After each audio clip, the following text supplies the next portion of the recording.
Write a letter in about 100 words to your friend sharing your feelings about the harrowing experiences of war recounted by your grandmother as an eyewitness and victim of it.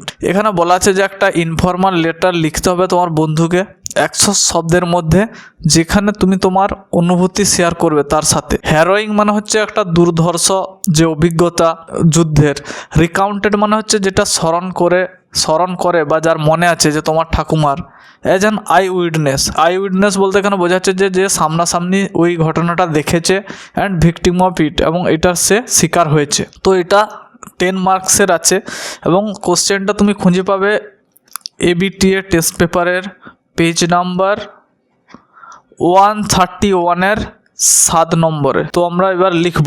Informal letter লিখতে গেলে আমরা কি করি না, একটা প্রথমে salutation দিই, যেমন এখানে বন্ধুকে লিখছি তাই এটা লিখব ডিয়ার, কারো একটা নাম আমি এখানে ডি দেব।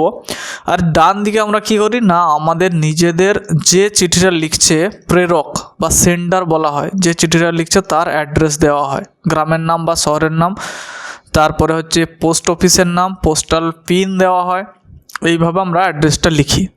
এবার হচ্ছে মেন যে লেটারের যে প্রধান স্ট্রাকচারটা সেটা হয়। প্রথমে লিখলাম যে hope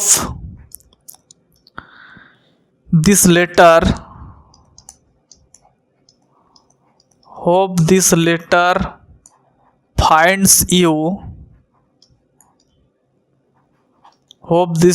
finds you in sound health.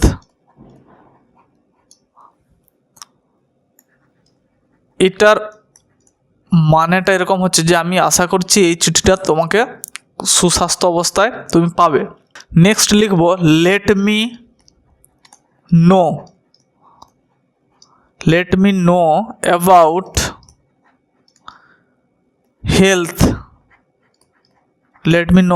Health of your parents and grandparents.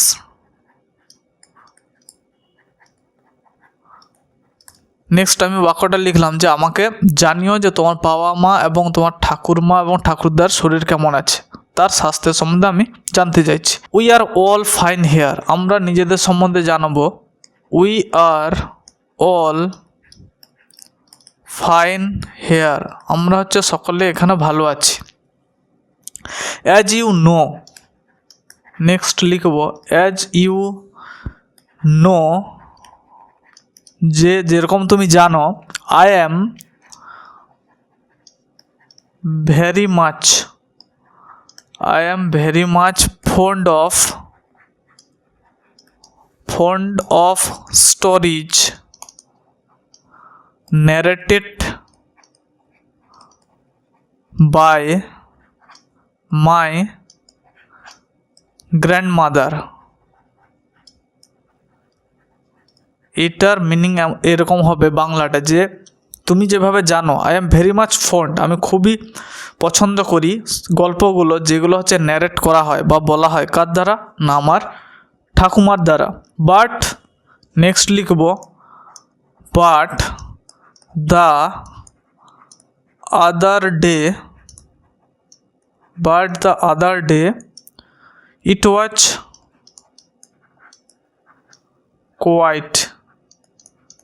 was quite unexpected কিন্তু কি হয়েছে না, একদিন এটা সম্পূর্ণ অপ্রত্যাশিত ছিল। আনএক্সপেক্টেডের মানে হচ্ছে অপ্রত্যাশিত, যেটা আশা করা যায় না এরকম কিছু ঘটেছে। কিন্তু অন্য একদিন কি হয়েছে না, অপ্রত্যাশিত কিছু ঘটেছিল। এই অপ্রত্যাশিতটা কি ঘটেছিল সেটা এবার আমরা লিখব। মাই গ্র্যানিটা হচ্ছে ঠাকুমাকে বলা হচ্ছে। My granny shared a harrowing experience.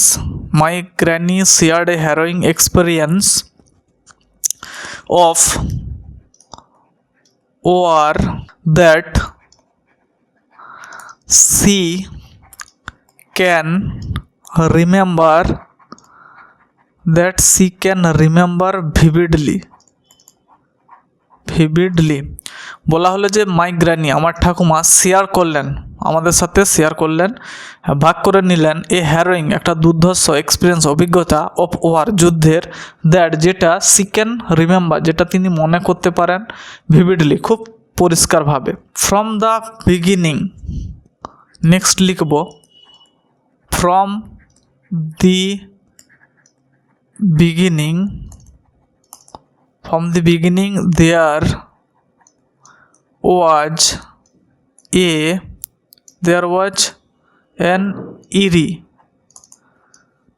was an eerie silence। এবার বলছি মানেটা, ফ্রম দ্য বিগিনিং শুরু থেকে, দেয়ার ওয়াজ অ্যান ইরি সাইলেন্স একটা নিস্তব্ধ শান্ততা ছিল। ইরি বলতে এই সাইলেন্সটাকে অ্যাডজেক্টিফাই করছে, এটাকে আরও ডেসক্রাইব করছে। ইরি মানে সাইলেন্সের তীব্রতাটা বা স্তব্ধতার তীব্রতাটা বোঝাতে আমরা ইরি শব্দটা ব্যবহার করেছি, যে সেখানে একটা বেশ নিস্তব্ধতা ছিল। None of us even dare to ask a question or stop her in between। কি হয়েছে না, প্রথম থেকে তো শান্ত পরিবেশ ছিল, তার মাঝে কি ঘটেছে যে আমাদের মধ্যে কেউই, নান অফ আস আমাদের মধ্যে কেউই সাহস করে উঠতে পারেনি তাকে একটা কোনো কোশ্চেন বা প্রশ্ন জিজ্ঞেস করতে কিংবা তাকে থামাতে। We were lost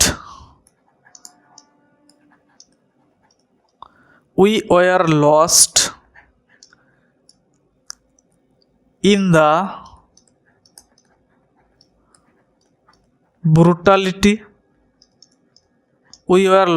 the brutality, sufferings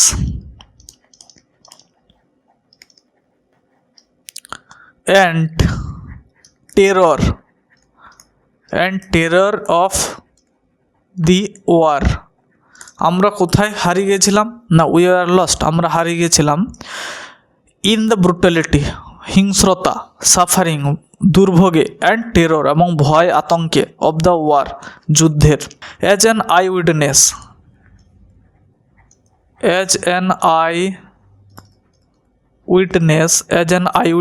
and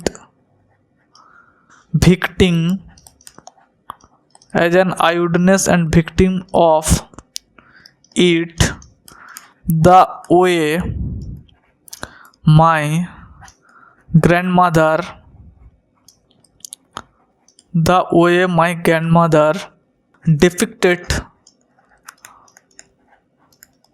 depicted the whole incident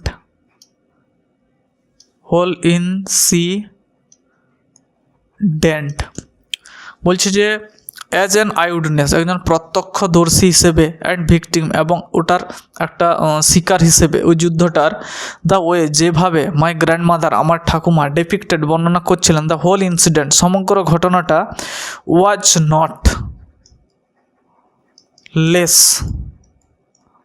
not less than A thriller movie.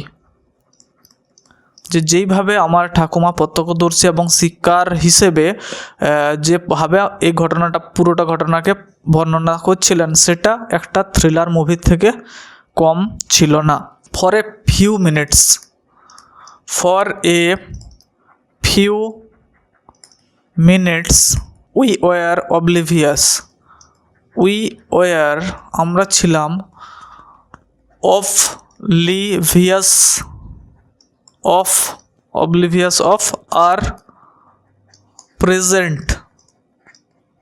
oblivious of our present existence। যেভাবে তিনি এটা বর্ণনা করছিলেন, ফর এ ফিউ মিনিটস কয়েক মিনিটের জন্য, উই ওয়ার অবলিভিয়াস আমরা ছিলাম সচেতন ছিলাম না, আমরা হারিয়ে গেছিলাম। অবলিভিয়াস মানে হচ্ছে কোনো চারদিকে কী ঘটছে সেটা সম্বন্ধে আনঅ্যাওয়্যার হয়ে যাওয়া, মানে সচেতন না থাকা, যে আমাদের বর্তমান যে উপস্থিতিটা আছে আমরা কোথায় ছিলাম সেটাই আমরা বুঝতে পারছিলাম না। হার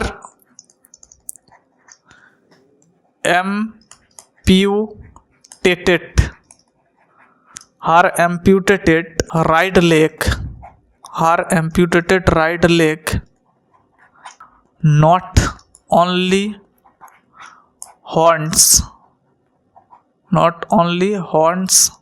her, but we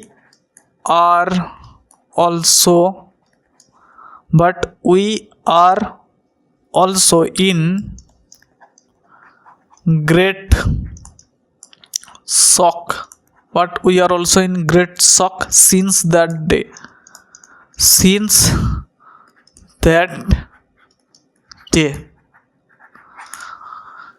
বলছে যে তার অ্যাম্পিউটেটেড মানে হচ্ছে অঙ্গ বিচ্ছেদ করে দেওয়া, যে কোনো কারণে সেখানে যুদ্ধের সময় তার আঘাত পেয়েছিল ডান পায়েতে, সেই জন্য সেটা বাদ দেওয়া হয়েছিল।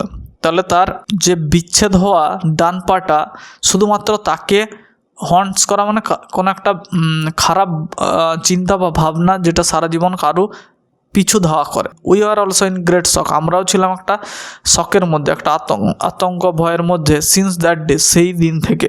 And once again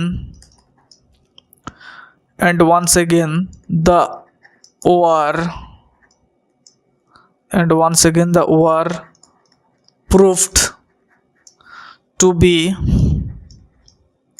futile,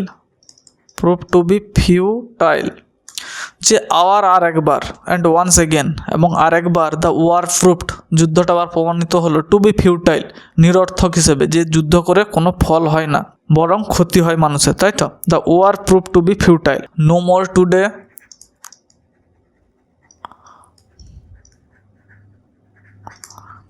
take care of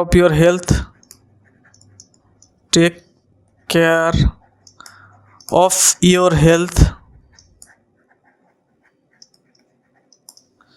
এবার ডান দিকে আমরা শেষ করব এরকম লেখা ইয়োর্স ফর এভার, যার হোক নাম, ইয়োর ফর সেভার এরকম দিলাম। আর বাঁ দিকে নিচে কি হয় না, যাকে পাঠানো হচ্ছে তার অ্যাড্রেসটা হবে প্রাপকের। প্রথমেরটা বললাম প্রেরকের অ্যাড্রেস হয়, আর নিচে বাঁ দিকে কার হয়, প্রাপক, যে পাবে তার অ্যাড্রেসটা হবে। তাহলে পুরোটা আমি কমপ্লিট করলাম এবং তোমরা মোটামুটি বুঝতে পেরেছ।